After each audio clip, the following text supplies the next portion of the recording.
Folks, thank you very much for inviting me to talk on the future of healthcare. And I want to thank Honeywell for having this conference. For all human beings on the planet, the most important asset we have is our life. And all of us want to live a long, healthy life. It may not look important when you are younger, but as you grow older, health and a long life becomes more and more important for everybody. And if you look at healthcare globally, there are three significant challenges. First is access. Do all human beings have access to decent healthcare all across the world? Second is cost. Can people afford to pay the cost of healthcare? And we do know that cost is rising. And the third important thing the world is facing is that of an aging society. In most countries, populations are stagnating. People are getting older. And we know that as you get older, cost of healthcare goes up. And that will be a very, very big challenge for all economies in the world, especially economies with lower fertility and economies which are developed, because development and fertility have a direct correlation. When you talk about healthcare and access is very patchy all across the world. In the developed world, in large part of the developed world, there are enough doctors, there is enough healthcare, there is enough money. And we saw this during the time of the COVID lockdown, where the United States spent an enormous amount of money trying to get the vaccines up to help its population vaccinate themselves. The EU did it, but the US also blocked the export of vital ingredients for vaccine production in other countries. And we saw the EU and the United States become fortresses, focusing on taking care of their people. India had built up our vaccination infrastructure, and India first provided the world with 75 million vaccines, but had to stop it because there's a great need to vaccinate its own population. So infrastructure is improving in India, medicine availability is improving in India, affordability is an issue. So access definitely in India will be much, much better in future than it has been, because there's a focus now after COVID to invest more in public sector healthcare. I'm all for the private sector, but you must remember that both public sector and private sector should work together to give affordable healthcare to everybody. And citizens should have a choice whether to go to the public sector or the private sector healthcare provider. Then what about costs? The costs are increasing. Now, even in countries like India, healthcare costs are going up. If you look at the private sector, costs are going up. A recent friend of mine had a cancer treatment for his wife, and he told me he spent 50 lakhs, and one dose of a medicine cost him 2.5 lakhs. Of course, his wife got cured. That's what he said, and life was saved probably. Earlier, people would have died, but then your life cannot depend whether you got money for healthcare. I think as a society, we have to make sure nobody loses their life for want of healthcare. All of us have an obligation. Governments have an obligation. And that is very, very important for all of us to realize. Yes, many of us may have money. We buy medical insurance, takes care of it, but then it has to work. So we have to make sure that healthcare costs are met by the government. We give consumers a choice. And we also have to make sure that healthcare is affordable to a great extent to everybody, and nobody should die or be turned away because of healthcare costs. And costs have to come down to innovation and through technology. Aging is going to be a very big challenge for everybody as societies are getting older. And I think, we are halfway there, where technology can reduce costs, increase access, and improve the health of people. Aging is a result of better health facilities. Much of the diseases that killed people earlier, like smallpox, polio, which hurt people and disable them, etc., are gone. We remember when we were younger, people dying of smallpox and people telling us that you're past 60, you're very old. We expected people to die once they cross 60, 65. Now people are living up to 80. I think India's longevity rate is now gone up to 69 for women and 67 for men. And I think the world average is closer to 71. and Japan is 85 for men and 88 for women. And people believe everybody can live up to 100 at least, or an average. So what is the solution for these three challenges? Access, cost, and aging. To my mind, the biggest solution will come from technology. And why is that? Let us look at access. Now, through an app, and data is very cheap, smartphones have become cheaper, you can connect with healthcare providers easily and reduce costs for them. Even if you want a specialist, you can reduce costs. There's data which said the specialists only use up 35% of the time because they're specialists and don't get enough cases all across the country. In India, I'm sure that could be the same all across the world. And by going on to video and consulting with them, they can possibly use more of the time and reduce costs. So by using apps and technology, you can improve access. By using apps and technology, you can make a diagnosis. For example, you can take a photograph of your retina, send it to somebody, and they can come back with you and tell you whether you need to go to a doctor. You can have medical camps for people using technology and devices run by a nurse in most parts of the world, and you can get all the data, and then you can send it to doctors somewhere else. They don't have to travel, and they can come and make sure that they use that data and tell you exactly what is required, so that early detection of diseases can be done. Early detection can mean saving of life and saving of cost. And then using technology and devices, you can have an IoT layer under your bed, which will capture all the vital signs of your body and your health, transmit it through an app, store it so that people can make a diagnosis and tell you what to do. If you take an X-ray, the X-ray can be read by a radiologist sitting far away. So many technologies are available. Technologies for wellness, how to take proper exercise, how to make sure that you have a proper diet, how to ask queries and information on healthcare. All that is available by technology. That means the quality of health will improve. The ability of the individual to improve the health will go up tremendously, and that is very, very good. Now, what about designer drugs and other things else by technology?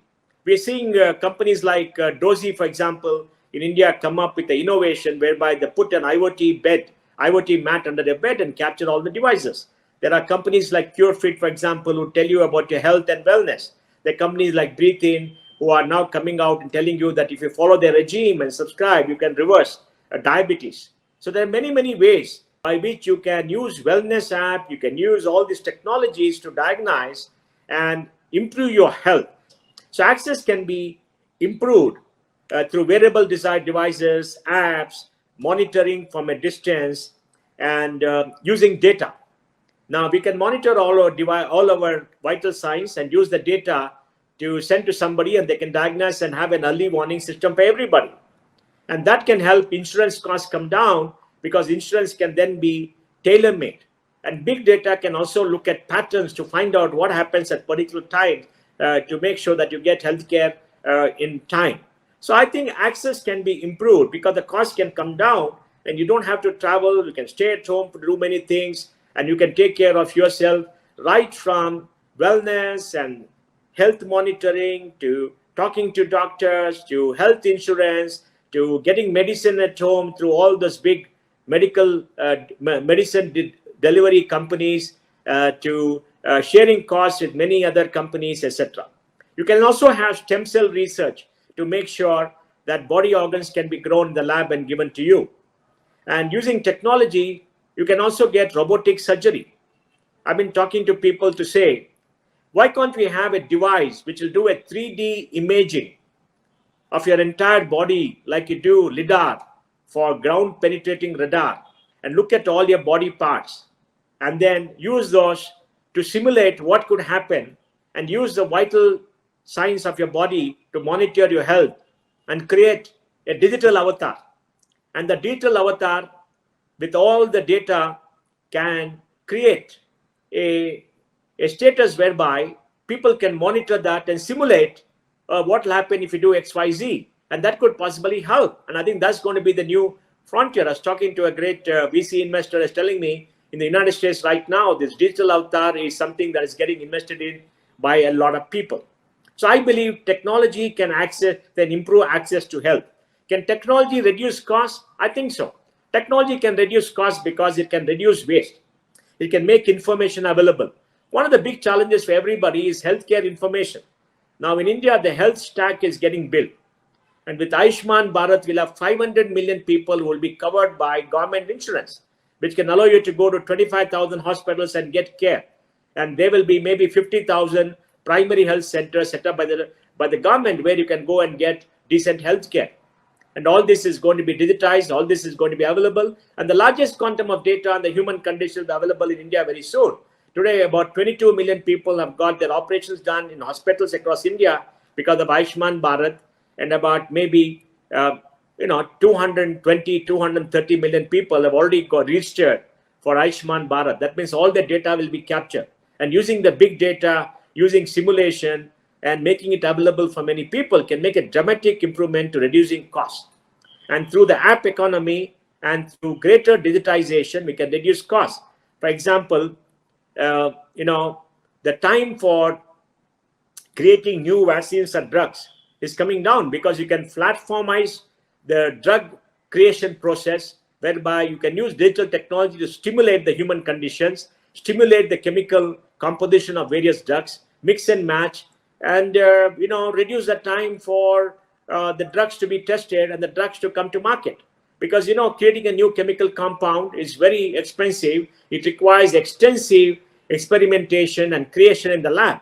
But today, using digital technology, you can simulate all that, and using the simulation, you can possibly bring it down. I think it's called mRNA technology or something like that. For example, Moderna does that, and Moderna came out with a device built on research over years. But now with the platform, they're able to do that. Bugworks in Bangalore is using the platform technology and simulation to create new drugs for some killer diseases from the ICU for the bugs, for the big bugs that are there in the ICU. So we can see that cost can also come down by reducing the time for drug discovery, making apps available to everybody, improving the health of people, giving them access to better health care, and giving them access to health care at their fingertips, and helping them monitor their health and get early warning signals. And I think that's extremely, extremely important. How do you solve the problem of aging? And I think aging costs are very high. And you can solve the problems of aging by making sure that you are able to take care of the challenges of aging. First of all, if you want to live a long, healthy life, you have to be healthy. And wellness apps and wellness technology allows you to monitor a diet, eat the right kind of food at the right kind of time, make sure that you exercise, make sure that you get your sleep, make sure that you monitor the vital signs and take appropriate action. So you can live healthily and you got more information at your fingertips than earlier. Second, you can consult doctors and others at much lower cost regularly. And third, all the vital signs can be monitored by somebody else. And fourth, you can create a digital avatar which can simulate what could happen over a period of time. And next, technology is making sure that they're trying to find out how does aging happen. I'm told that aging happens because at a particular point of time in your life, maybe after 30, your body cells don't regenerate the same pace that they did. When the total quantum of body cells start coming down, it means that you're aging and you're shrinking in size. And that's why as you get older, your body sort of shrinks. Your skin is no longer glowing. Your eyes are no longer glowing. You have a slightly haggard look and you get wrinkles on your face and all that because the body cells are not regenerating. Technologies are trying to find out what simulates that kind of a reaction to your DNA. What is the gene that does that, and see whether gene can be manipulated to do things better. Then, of course, there's wear and tear of body parts, and can we have stem cell research to put stem cells into your body to regenerate the body parts that are worn so that you get fresh body parts. Imagine later, maybe 10 years from now, going to a particular place and going through therapy whereby stem cells are given, maybe there's a blood transfusion whereby that helps you regenerate all your body parts and the body parts can become much younger. Can it happen? Maybe. I think a lot of money is going into that because today there are more billionaires than any time in history. And for all those billionaires, the most important thing they lack is a long life. And they're all spending billions of dollars all across the world to come out with solutions to improve their life experience and to live longer. In fact, wanting to live longer is becoming a big driver for people, for many, many people all across the world, and technology is enabling that. Then can you also make sure that as you grow older, you get better medical care, timely medical care, so that you can be much more healthy? Yes, technology can provide that, and your lifespan can go up. Can you also make sure that infant mortality is reduced, maternal mortality is reduced? Yes. Can you make sure that you got non-invasive surgery, whereby robotic surgery can help, whereby you don't require to go to hospitals for many things, etc.? Yes. Now the quantum of research that is going in using technology is extremely high. Can you also monitor the weak electrical impulses in your brain and make sure those weak electrical impulses can be manipulated from outside to improve health condition? Maybe. They found in research that they can use signals to stimulate muscles to twitch in mice all across. And you've seen what Elon Musk and others are doing in trying to make sure that you can control the mind and thereby control the body of animals as an experiment and see whether it can go on. So aging is something that requires higher degree of medical care, and technology can definitely help. So I would like to end my talk by saying that it's very important for all of us today to make sure that healthcare is available to everybody. People don't die because of healthcare. It's very important to make sure the costs are reasonable, and we have to create financial structures which enable people to do. We need public spending to increase because life is important for everybody. And we have to make sure that as people live longer, the aging process is much more robust, and the aging process is something that can be tackled by people without too much of cost and too much of pain. And for all of that, I think technology and innovation is the big solution, or the big change agent. And technology is being driven by digital technology, the power of the chip, which can process enormous amount of data in a short period of time. The capacity of the cloud, which is making storage easier and easier, giving you huge capacity to store. The power of data, which is getting captured in larger numbers, where you can run AI algorithms to do, and we can allow you to simulate many, many things.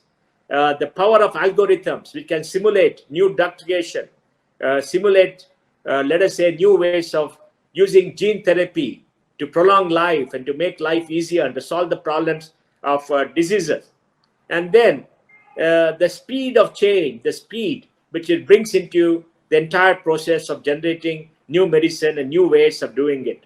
And technology certainly is a very, very big change agent. And if you look at cutting edge technology today, what is the state of cutting edge technology today? We'll all be shocked where technology has progressed. I do wish that Honeywell and some of you will write a paper. What is cutting edge technology today, and what could we hope to see in the next 2 years? And educate everybody so people know what may come and what can be done and where we are. Because there's so much of change, so many things happening all the time that most of us don't know how we can make a qualitative difference to health and also expand health facilities. So it's very important for conferences like this and people like Honeywell to create the intellectual collateral and intellectual material and to collect all that to make sure that people are educated on what is the state of the art and what is available and what could be available in 2 or 3 years. And we must also reduce the cost of healthcare to reducing waste. There's a lot of waste in the healthcare system because people and capacity are not utilized. Can we consolidate people and capacity by using platforms to make sure that healthcare is available to everybody at the fingertips through an app, to the mobile device? Can we make sure that unnecessary use of medicine is reduced by making sure that the medicine that is usable for a person can be given to them? For example, I'm told that only 70% of people can use the medicine that's designed for them because there is mutation in 30% of people, which say that the same medicine is less effective. Can we have DNA technologies to custom design medicine for people to suit their body so that is much more useful? And can we create automation to make sure the cost of healthcare and waste are reduced? And I think there's a lot of work, and I think we need conferences like this and all of you to put on a thinking hat. So I want to thank Honeywell and all of you. I'm very excited to see how healthcare is coming up in the next few years. I'm very excited to see the levels of innovation that's happening.